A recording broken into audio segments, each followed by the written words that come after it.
Hi, this is Scott Garibay, and today I want to talk about Dungeons and Dragons, and I specifically want to talk about the brand new D&D Honor Amongst Thieves trailer, and let's celebrate what's coming. I'm really excited for March. This is coming in the end of March, and we have been waiting for 2 decades for another chance at a massive, world-breaking Dungeons and Dragons blockbuster, and there is a chance that that could happen, right?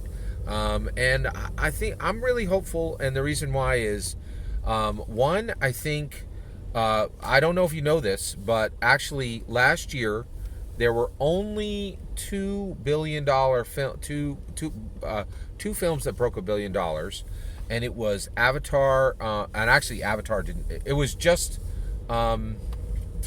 it was Top Gun, and I think there might have been one other, Top Gun Maverick, and one other. But one thing that was really shocking last year is no superhero movies broke $1 billion in 2022, which kind of shocked everybody, right? But Top Gun Maverick did break $1 billion. So what it could be telling us is that America is ready for a blockbuster that is not a superhero film, right? And this could be really exciting because, one, there are fantastic, we've had some amazing fantasy series. Willow, Game of Thrones, Lord of the Rings, Rings of Power. We have some amazing fantasy that is on television right now, which is Legends of Vox Machina, right? Which is fantastic. But right now, there is zero fantasy movie series out, right? Except one, and that is Harry Potter, and that has fully forfeited its role as a blockbuster franchise.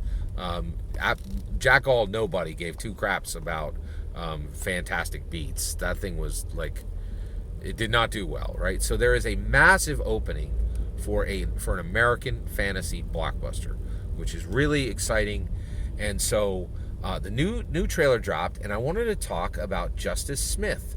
Justice Smith plays Simon the Sorcerer, and I loved the new trailer. It gave us some new details. We got to learn more about the characters. So today, let's talk about Simon the Sorcerer, right?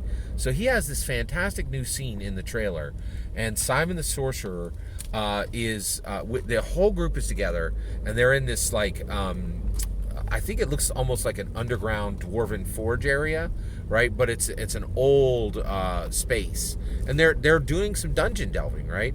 And Zank the Paladin, who is played by Renee Jean Page, and by the way, let's just take a moment, right? Gary Gygax was massively progressive and truly really cared about inclusivity, and he did this when he made the Dungeons and Dragons cartoon. He showed the world, hey, two of these player characters are women. One of them is a person of color, right? And he said from 1983, right? Dungeons and Dragons is about inclusivity and progressiveness. And here we see Gary Gygax's direction followed by Paramount and by Hasbro. And when they say they are against hate speech, that is legitimate. That's not talk. That's real. Renee Jean Page is an African American. Justice Smith is an African American, and what's really exciting is, like, they cast this movie and they said we want to. And also Justice Smith is LGBTQ. People have been saying that that Hasbro is saying that they want an inclusive, progressive. They want D&D to really be inclusive. That's not talk. Like, it is being walked out, right? And in this film, it's part of it. And so Renee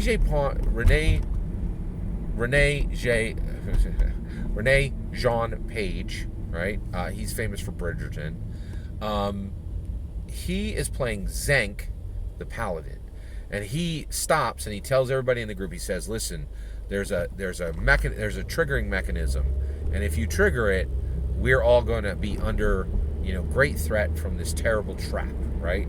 And then at that point, Simon the Sorcerer literally triggers the mechanism, and he says, "I may have triggered the mechanism." And it's this humorous moment, and I love this moment. One, it was funny, right? And one of the things I'm excited about is, for me, Dungeons and Dragons DND, 3 letters, Joy, Joy. D&D is joy, right? And I love Dungeons and Dragons, and I loved Dungeons and Dragons when I was 12. I loved Dungeons and Dragons when I was 22, 32, 42, and I'm 52 today. And my love for Dungeons and Dragons has only increased every single decade, right? And I'm very fortunate for every guardian that has ever guardianed Dungeons and Dragons, TSR, Wizards of the Coast, and Hasbro today. And I'm thankful for those things. And very seriously thankful. This is a joyful moment, right? So I love that sense of humor because I think D&D is a great vehicle and humor can fit right into it, right? But one of the things I really loved about this moment in the trailer is Simon the Sorcerer and Zank the Paladin. They are not the same level, right? I think Simon the Sorcerer is 3rd level and Zank the Paladin is like 9th level, right? And this is one thing that Dungeons and Dragons is such an amazing game, but we're progressing in time, right? And Gary set the ball rolling, and Lorraine Williams took the ball, dribbled it in, between her legs, and like did some cool, actions and carried the ball forward, right? She handed it off to Ryan Dancy, and he handed it off to Robert Hainsue, and he handed it off to who carries the ball today, Christopher Perkins, right? And what's really awesome is we, the Dungeon Master, have this part to play. And one of the things I think is a problem in the rule system that the community can start to answer. And now Hollywood is coming into the community and they're saying, hey, just like Funko Pop, just like Lego, just like Magic the Gathering, we want to play in this amazing space, right? And Hollywood is saying, hey, this idea where all the player characters are the same level, that's a mechanic that you guys use in your game that probably should be getting let go of. And I don't like this. I do not like at all. Like Dungeon Master's like, oh, you're at 7th level and they're down at 5th level. That's a huge problem. And I'm like, that's not a problem at all, right? What we need players to step up and say, I'm more than willing to play a 3rd level character when that person over there is a 9th level character because I'm willing to sacrifice for the narrative, right? And I'm willing to be a more mature player and allow that person to have more shine and more glory than me. Right?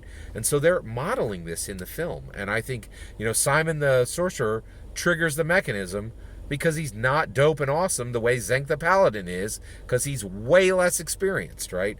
And I think they're showing that in the trailer. And I'm excited about that. I'm so excited about that. And I'm like, this is cool, man. This is seriously cool.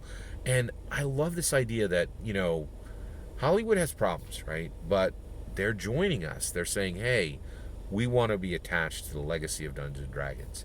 And I'm like, hey, come on in. The water's fine. And I have an incredible amount of hope and joy attached to this coming movie. So I'm really excited about the new trailer. That was my favorite part of the trailer that was attached to Simon the Sorcerer, who I think is going to be very expertly played in the role by Justice Smith.